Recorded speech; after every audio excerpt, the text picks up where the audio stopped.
Hello, boys and girls, students all. As you can see, we are broadcasting from my bedroom. This is my bedroom because in these days, all my house has become some sort of TV studios with different transmissions channeling from bedroom, dining room, living room, and so on. Okay. Your questions were very good. I divided them as usual in different topics. So now I'm going to put titles, electronic titles to this video, so to answer to you. Very good. Let's start. I'll be very slow so that you can properly understand. You won't recognize exactly your question. When you see that I'm watching outside the video is because I'm reading your questions on my laptop, on my computer. Very good. First section, types of interview. Why is the semi-structured interview more apt to highlight the subjective value? Well, because a free interview wouldn't be so able to highlight what is interesting to the psychologist or to the sociologist. So the best is to let the interviewee free. The person who is interviewing is the interviewer. The person who has been interviewed is the interviewee. So the interviewee is more free to say something, but with some sort of structure, the interview can be more interesting. Why is the face-to-face interview preferable in psychology? Because in psychology, reactions are very important. Spontaneous reactions. So face-to-face interview is far better than the others, even though also the others are used also in psychology. What is the relationship between scientific interview and a psychological interview? Is that a psychological interview is a scientific one?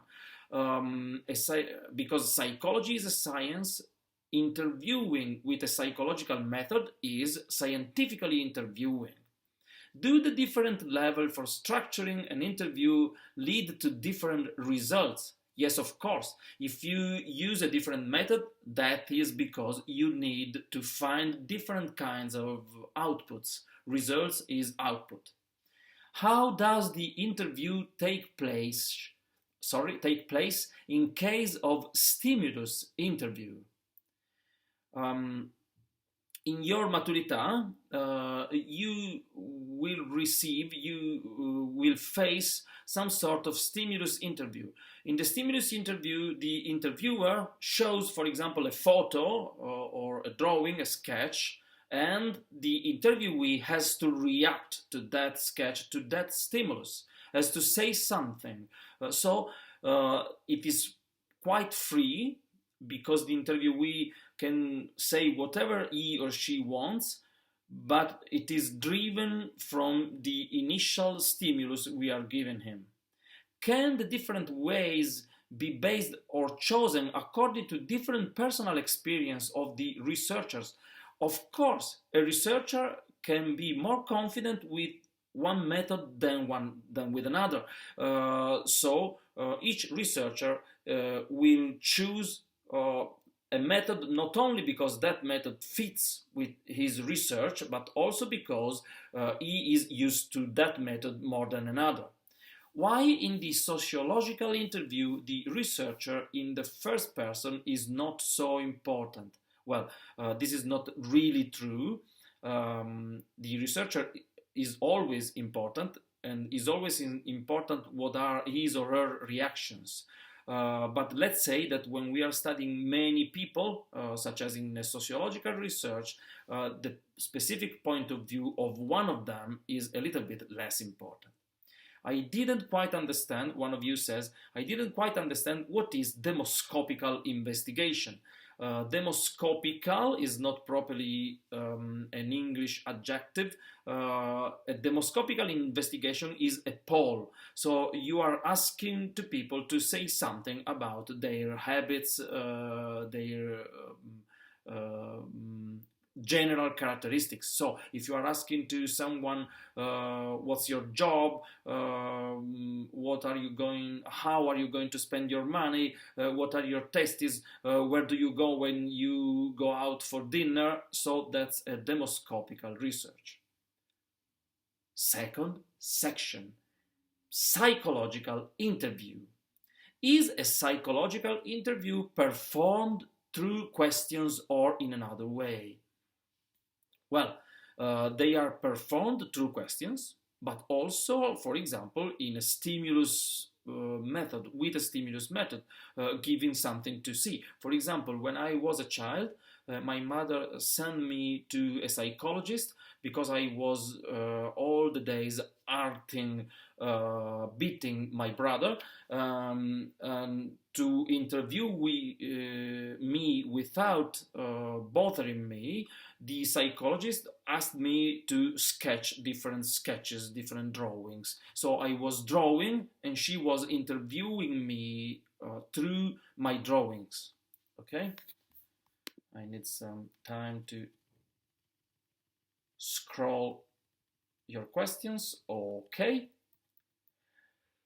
Is there a more effective method for conducting a psychological interview? No. As we said, according to your final target, you have to choose the proper method, different methods for different targets. Why in psychology interview, face-to-face interview is preferable than other kinds? We have already answered these questions.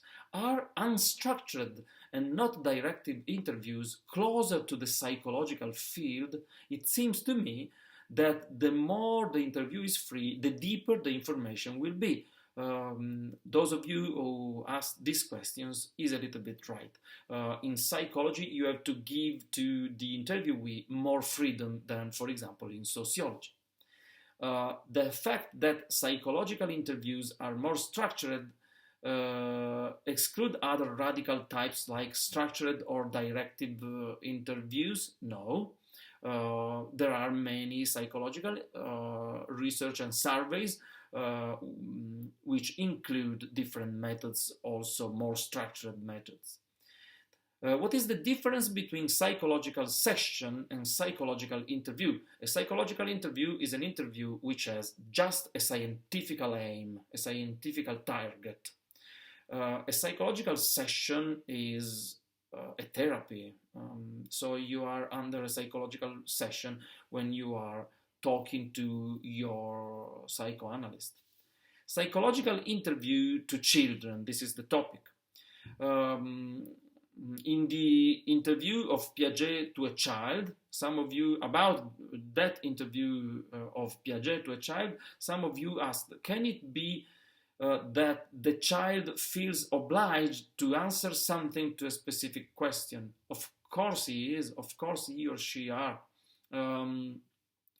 Because also children feels this show to this push to do something which is considered as nice. Piaget probably was undermining the problem, but the problem is very big and psychologist has to solve it. A new section, implicit messages. How do implicit messages manifest themselves? Can you provide me examples? There are many ways, but human beings are living beings, so we are changing. So psychology has all the times to find the way. For example, if you always touch your nose when someone asks you something about your personal life, about the intimacy of your sexual life, for example, that is a way of showing your intimate, implicit messages. Okay, but a psychologist has to be ready, really quick to understand the specific messages that that person is sending. How can you perceive the non-verbal messages when the interviews is not face to face? Of course, you are prevented from understanding them all. You can, for example, in a telephonic interview, feel a pause, feel some sort of problem in the voice when the interviewee, for example, roars. That are ways, but the less face-to-face material relationship you have, the less information you get.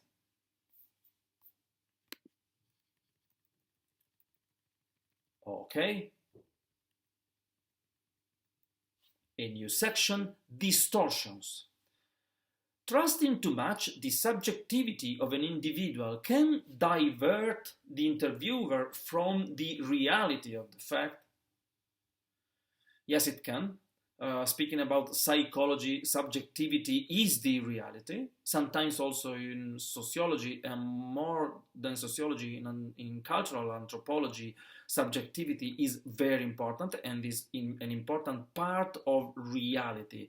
But of course, subjectivity diverts from the simple fact. Okay, wouldn't the interviewee feel more comfortable in the absence of the interviewer?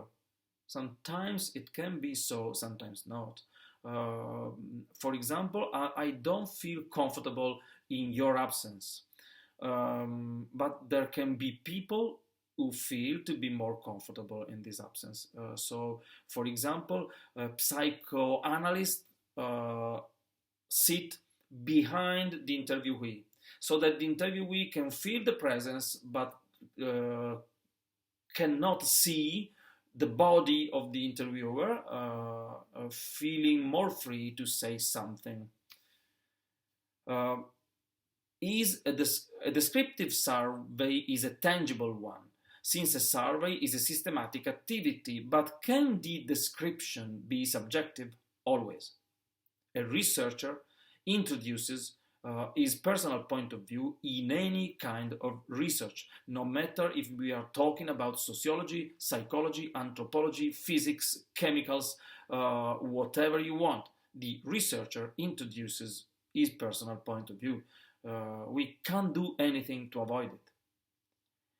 Could researchers find difficult to answer some questions? It doesn't matter.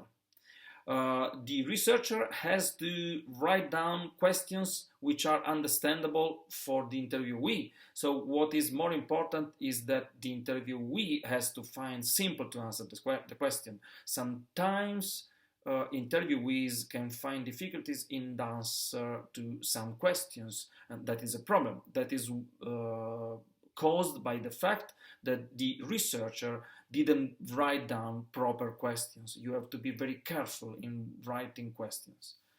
How can we solve the problem of the lack of spontaneity in the interviewee? The lack of spontaneity is the absence of spontaneity.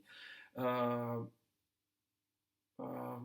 can we can do something, for example, in a psychological interview or in a face-to-face interview. You have to be human. You have to make comfortable the situation for the interviewee, but there's no scientific method. It is something which is up to you, up to the interviewer. Can we define the sixth sense as a mechanism related to our biases, our distortions, our prejudices? Yes, the sixth sense is more or less that. Sometimes it works, sometimes not. It is a sixth sense because it is unconscious. It is a way of distorting things, but sometimes by distorting things we can find an answer to a problem. Sometimes we are ready for the next section, which is desiderability. Is Desiderability, namely the attempt of making good impression of themselves, only in psychological interview or in other types as well. Is it also present outside the context of interview? Of course. Desiderability is what we try to get at all times. Whenever we are meeting another human being, we are trying to get some sort of desirability.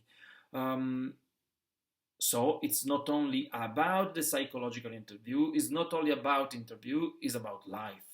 Okay?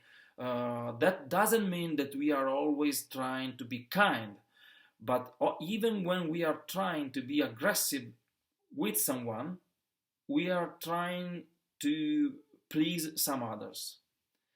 An interviewee can invent things in order to send a good image of himself. So I think that the interviewer should not have questions in advance, but to invent them in the very situation. I think that a questionnaire is more useful because with the absence of the interviewer, the interviewee can respect more his own personality. It depends. We have already spoken about this topic, but it depends. Those of you who declared that can be sometimes right. In the psychological interviews and encounters problems related to the behavior of the interviewee. How can the interviewer manage that so that the interviewee does not bother to give a good impression of themselves? The only things the interviewer can do is to make the interviewee feeling so comfortable and so well understood and so welcome in the situation that the interviewee feels so accepted, not to do, not to be pushed to do anything more to please the interviewer. So, as more as you are close, friendly, as more you can avoid this kind of distortion. Is it because of that that interviewers prefer face-to-face interviews to better enter their world? Yes, of course, because being face-to-face allows you, as interviewer, to be closer, to be more friendly, and to be smiling. All those signals can calm down the interviewee. Please go deeper in the description of social desirability. I think that we have done it through all these questions. The opinion about different themes and self-perception are different things. Have they something in common? It can be. I can have my personal opinions, and these personal opinions can be shaped, can be formulated so to please someone else. For example, I can have an opinion which is, for example, the opinion of my coach in the football team I play with. Are opinions just a part of what self-perception is?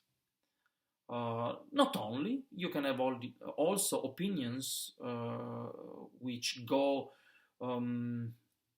in the opposite direction from your personal desire to be accepted.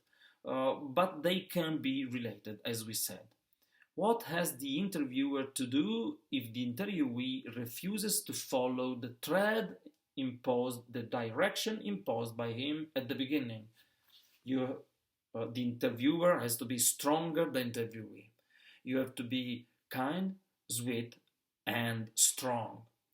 And to put again the interviewee on the right thread, on the right path, because you need to gather the data you were desiring. Then there were other topics, quick topics. So the new section is other topics.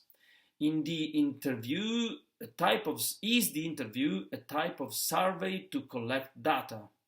Yes, of course it is. You need to interview people in order to collect data, information.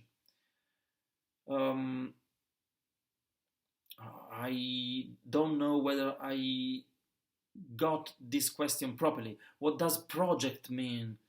A project is the general strategy of a research. Is creativity an exclusive tract of an individual? The chapter in your book was trying to claim that creativity is something which is socially recognized. So, for example, in a different society, different aspects can be recognized as creative. So, if you are a creative guy in Italy, it's not given that you would be recognized as a creative guy in Japan. So, creativity is not only something which is your personal characteristic, but is also something related with your culture. Why is easier for a group of scientists to find more solution to a problem? That is simple, because more people thinking about the same problem would mean more resources, more cognitive, mind, intellectual resources to find solutions. When a good-looking person talks with another one, is there a sort of pact being established by the two? I don't know whether I got exactly the meaning of this question, but let's try to answer because it was a really interesting one. Yes, when someone who thinks to be a normal person, an average person, meets someone who is considered as being beautiful, there's an implicit pact related to the fact that there is an implicit hierarchy. One of them is considered more or less as a boss.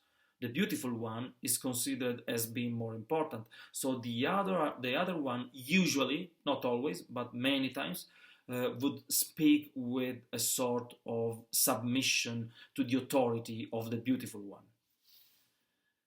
What is folk psychology? Is the theories that are included in your cultural traditions. So, for example, your grandmothers would, when you will be parents of a newborn baby, your grandparents would tell you many things, would overwhelm you under a huge quantity of psychological instructions which are not scientific. Okay, this is folk psychology, but it's interesting. For psychology, it's interesting to study this folk psychology. Sorry for everyone else for which I couldn't catch the meaning of the question or who I forgot. Sorry. Next time I will be better than today. Bye bye. Kisses and hugs.